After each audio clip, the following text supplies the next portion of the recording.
안녕하십니까. 10월 만기 3일을 앞둔 시황을 설명하겠습니다.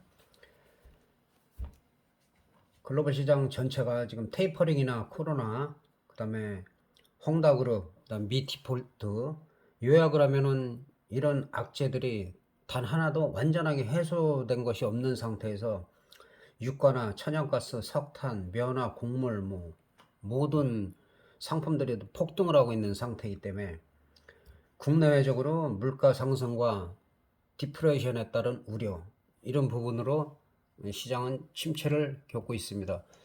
그 중에서도 미국 시장 같은 경우는 그나마 그래도 견조한 편이죠. 만약에 우리나라가 채무 디폴트 위기에 빠졌다라고 하면 아마 급락을 했을 겁니다. 미국 시장은 믿는 게 있는 건지 아직까지는 오히려 견조한 모습을 보이면서 박스권 33,000대에서 35,000대 박스권을 계속 유지를 하고 있는 상태입니다. 중요한 거는 이제 우리나라 시장인데,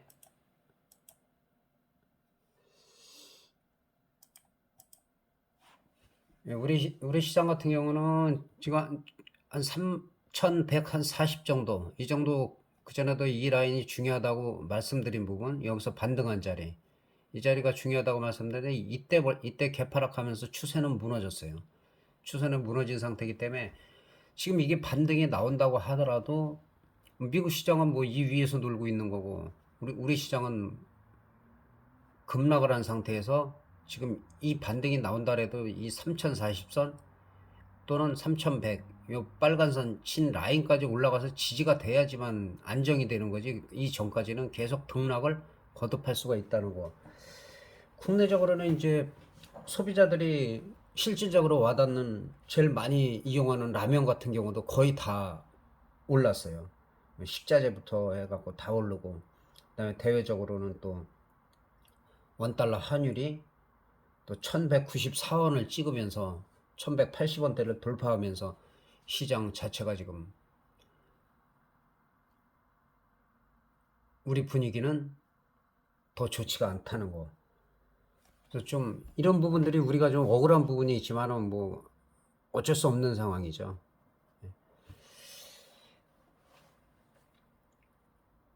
그리고 이제 우리 같은 경우는 이제 대선 전국 불안 같은 게 그 내년에 이제 지정학적 리스크로 좀 나타날 수가 있다는 걸 제가 지난번부터 미리 말씀드리고 있는데, 그런 부분에 이제 북한이 볼 때는 그래도 자기네와 협상하고 원하는 대로 해주는 그런 쪽을 갖다 뭐 안 보이게 밀어준다는 말이 있는데, 그거는 좀 검증된 것은 아니더라도 만약에 주파보다는 매파가 만약에 집권을 했을 때는 그 북한으로서는 좀 영향을 받을 수가 있기 때문에 어떠한 뭐 강력한 도발은 아니더라도 시장에 좀 약간의 충격을 줄 수 있는 그런 지정학적 리스크는 존재하고 있다는 거, 그런 부분을 말씀드릴 수가 있겠습니다.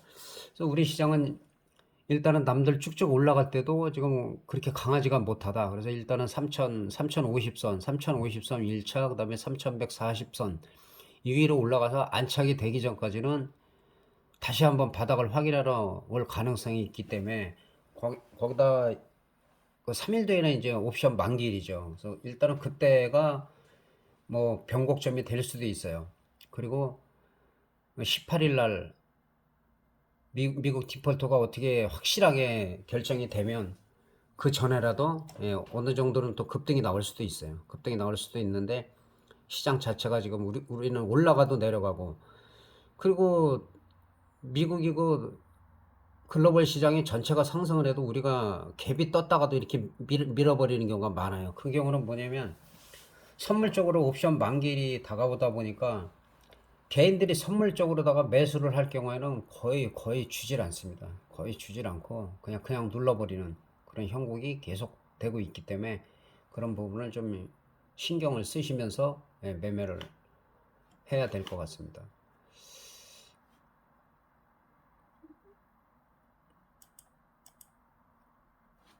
선물도 선물도 한 405대에서 여기서 개파락하면서 뭐 이미 추세는 상당히 무너진 상태이기 때문에 기술적 반등이 어디까지 나오느냐.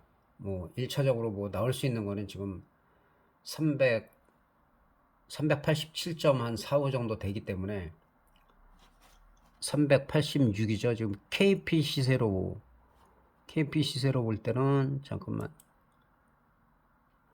387.45 정도 387.45 정도 되기 때문에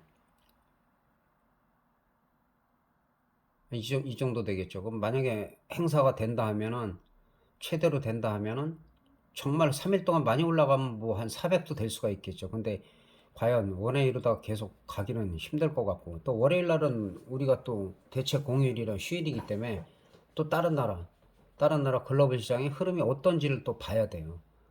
그래서 만약에 월요일 날 안 좋다 면 화요일 날 의외로 양풀이를 확 죽여버리거나 개파락하면서, 지금 옵션의 프리미엄이 아직까지는 우리가 휴일이 많기 때문에 높은 상태이기 때문에 그 프리미엄을 아마 상당히 죽일 수 있을 것 같아요. 지금 같은 경우는 이제 400이나 405까지 안착이 돼야지 코스피처럼 이때 올라왔다가 반복을 하다가도 안착이 돼야지 또 추가 상승할 수 있는 그런 여력이 있다는 거. 그래서 당분간은 갑자기 여기서 급등을 하려면 어떤 아까 말씀드린 여러 가지 그 악재 중에서 한 두세 가지 정도는 완전하게 해소가 돼야지, 그래야지 좀 괜찮을 것 같습니다. 지금 등 가격이 지금 387.1 거의 5부근인데 그럼 3.8대죠. 3점 중반대이기 때문에 상당히 비싸다고 볼 수 있어요. 만약에 공휴일이 없다라고 하면은 뭐 한 2점대라면은 아니 그 전에도 보면 2호가에서 프리미엄을 한 뭐 3분의 1이나 반토막 낸 다음에 거기서 터지는 경우가 많았기 때문에, 근데 지금은 화요일 날 개파락하는 거를 봐야 돼요. 분명히 프리미엄을 어느 한쪽은 크게 죽이거나 양프리를 죽일 수 있는 상황이기 때문에 옵션을 하시는 분들은 좀 신경을 좀 쓰셔야 될 것 같습니다.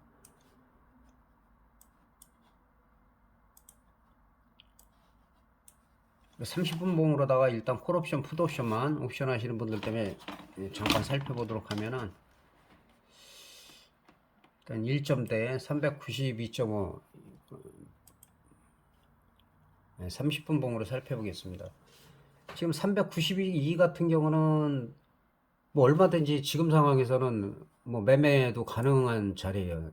저점이 1.03인데 이제 이 자리를 지켜주느냐가 상당히 중요하죠. 1.03이 무너지면 이건 얼마까지 죽일지 몰라요. 프리미엄을 더 많이 빼고 뭐 0.3대까지도 빠질 수가 있고, 지금보다 한 5분의 1 토막이 난 다음에 거기서 시세가 나올 수도 있는 상황이기 때문에 지금으로서는 1.03이 지지가 되는지가 상당히 중요하다는 거. 월요일날 우리가 휴장하기 때문에 아마 그런 프리미엄 감소 부분은 양쪽 다 감안을 해야 될 겁니다. 풋옵션 같은 경우는 한 380 정도. 저점에서는 풋옵션이 계속 강했으니까 뭐 한 번에 올라간 건 아니죠. 올라갔다 뺐다 뭐 갭상승했다 또 뺐다. 그렇기 때문에 실질적으로 올라간 거는 1000%가 넘지만 이거를 처음부터 끝까지 이렇게 다 수익이 내기는 힘들다는 거죠.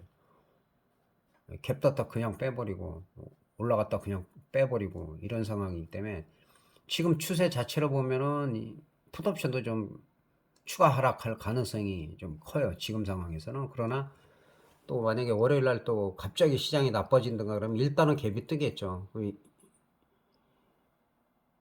380 풋 같은 경우는 이제 4.40을 돌파하느냐, 그 돌파 못하고 맞고 떨어지면은 다시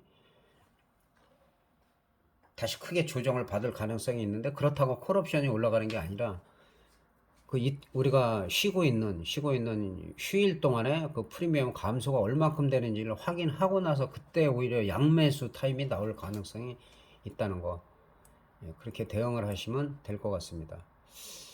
그리고 간단하게 현물은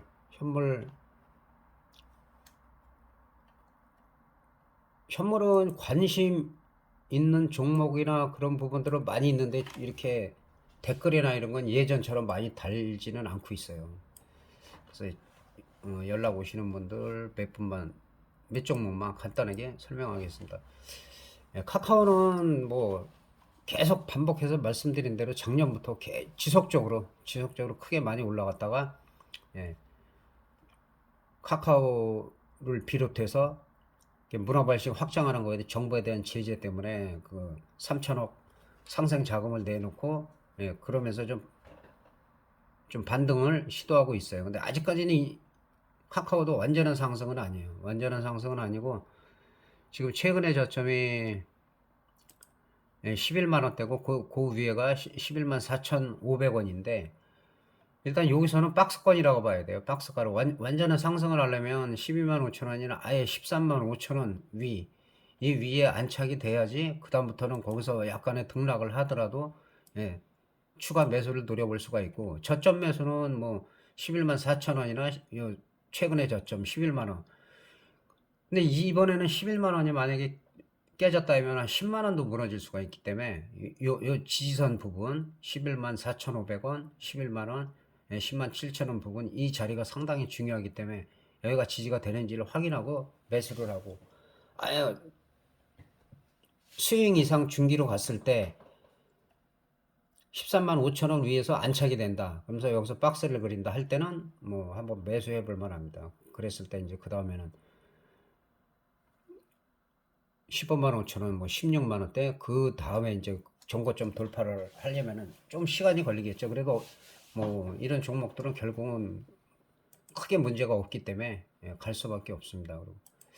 그리고 지금 대표주가 지금 7만 전자인데 지금 좀 불안한 상태죠. 삼성전자가 지금 우리 올라가야지 지금 코스피가 전체적으로 상승할 수 있는 견인차가 될 수 있는데 지금 7만 원대가 7만 1,000원대에 지금 유지를 하고 있습니다. 그래서 그러니까 이 자리가 지켜져 있는 게 우리 시장에서 상당히 중요해요. 삼성전자가 만약에 7만 원이 무너졌다 그러면은 그 다음에는 뭐 한 6만 원대 중반까지도 밀릴 수가 있기 때문에 이럴 경우는 시장의 충격이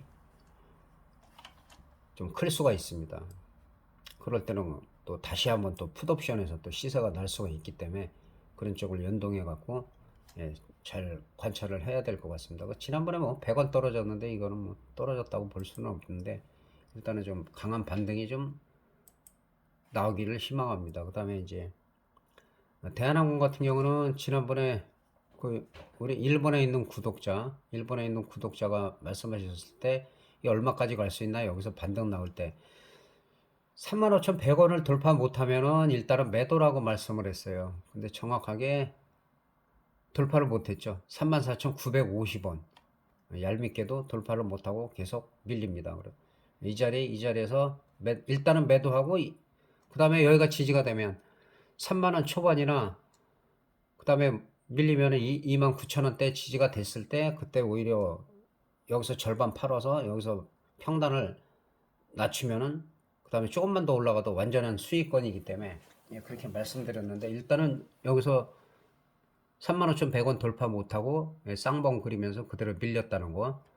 그래서 항상 이런 자리에서는 다 전체를 샀다 팔았다 하지 말고 절반이라도 팔았다면은 여기서 또 상당히 갭이 한 거의 한 4,000원 정도 되기 때문에 상당한 또 주식수도 늘어날 수 있고 득을 볼 수가 있습니다.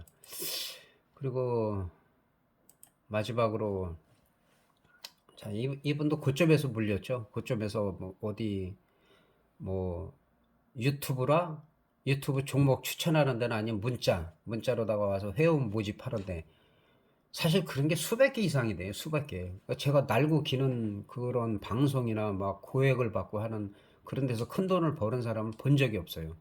그리고 저한테도 문자가 하루에 한 집게 오면은 한 5통, 완영 올 때는 뭐 거의 10통까지 오는데 그냥 다 차단, 삭제합니다. 왜? 지나간 거 급등한 거 자기네가 추천한 것처럼 종목을 막 뿌려주는데 그거를 보고선 들어가서 한두 개 종목 어떻게 조금 수익을 올리면 거기에 맹신을 해버립니다. 그러다가 이제 고점에서 물리는 경우가 많죠. 그런 사례 전국에 유명한 무슨 어떤 경제 TV에 나오는 그런 얘기만 하면 올라갔던 그런 사람도 결국은 그런 추천으로다가 그 주변 사람들까지 어마어마한 손실을 보고 그랬던 부분을 제가 설명드린 적도 있는데 문자 오는 사람들은 거의 유료로다가 유도하는 거예요. 제가 개인적으로 저한테 연락 오거나 저는 회원 가입이나 유료가 아니다라고 말씀드린 게 그런 부분에 대해서 그 사람들이 건전하게 해서 정말 자기 실력 갖고 하면은 괜찮은데 그렇지가 않아요. 종목 오는 거 보면 다 올라간 것만 보여주죠. 뭐 300% 올라갔네, 무슨 400% 올라갔네. 막상 추천하는 거는 거의 고점에서 얘기해가지고 다 물리게 만들죠. 그래서 어쨌든 HLB 같은 경우는 그나마 지금 이 전 저점은 의미가 없고 여기서 최고 지지선은 지금 9,540원이에요. 9,540원이고 일단은 이런 경우는 지난번에 제가 16,150원이 여기서 올라가더라도 만약 깨지면 이거는 아니다라고 말씀드리고 이거는 그러면은 뭐 13,000원대까지도 빠질 수가 있는 거고 어디까지 빠질 수 그거는 장담할 수가 없기 때문에 16,150원이 이게 내려올 때 다시 늘리면 안 된다. 지금 상황에서는 한 17,300원 정도가 깨졌다 그러면 조심해야 돼요. 왜냐하면 지금 이틀 동안에 좀 반등이 강하게 나왔죠. 그리고 제가 이게 세게 가려면 19,000원, 2만원을 여기를 돌파해야 된다. 근데 여기를 돌파했든지 여기를 못 가고 밀릴 때는 좀 아까 설명드린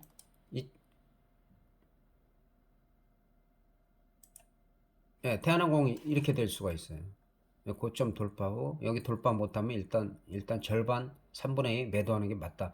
그리고 여기서 사도 이익이고 더 빠지는 거 확인해서 항상 살 때는 몰빵으로 사면 안 돼. 분할.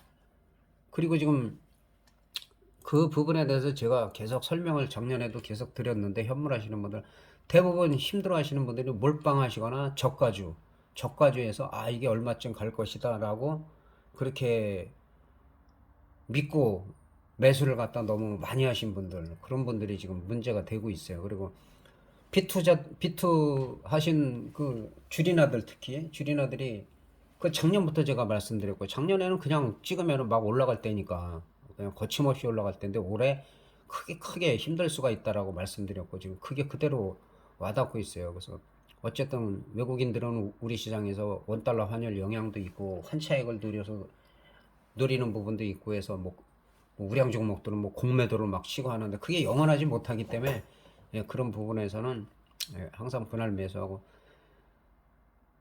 HLB 같은 경우는 다시 한번 말씀드리면 19,000원에서 2만원 사이에서 지지부진하면 일단은 절반을 팔아두고 현금을 확보해 놓는 게 낫다. 그 나머지는 더 치고 올라가면 오히려 만약에 강하게 간다 하더라도 절반이 남아있기 때문에 뭐 23,000원 부근 여기까지 가느냐 아니면 정말 시장이 좋아서 이걸 돌파해 가지고 급등을 하느냐 그거는 두고 봐야 되고 중요한 거는 일단은 이게 7,000원대에서 23,000원대까지 올라갔기 때문에 이 불과 올해 얘기잖아요. 올해 현물이 이렇게 올라갔다면 이 정도 늘리는 거는 뭐 당연하다고 봐요. 이게 만약에 여기서 16,150원이 눌리면 이렇게 밀릴 수도 있는 거기 때문에 그래서 요 부분에서 대처를 좀 잘 하시라는 거 마지막으로 말씀드리고 이만 시황을 마치겠습니다.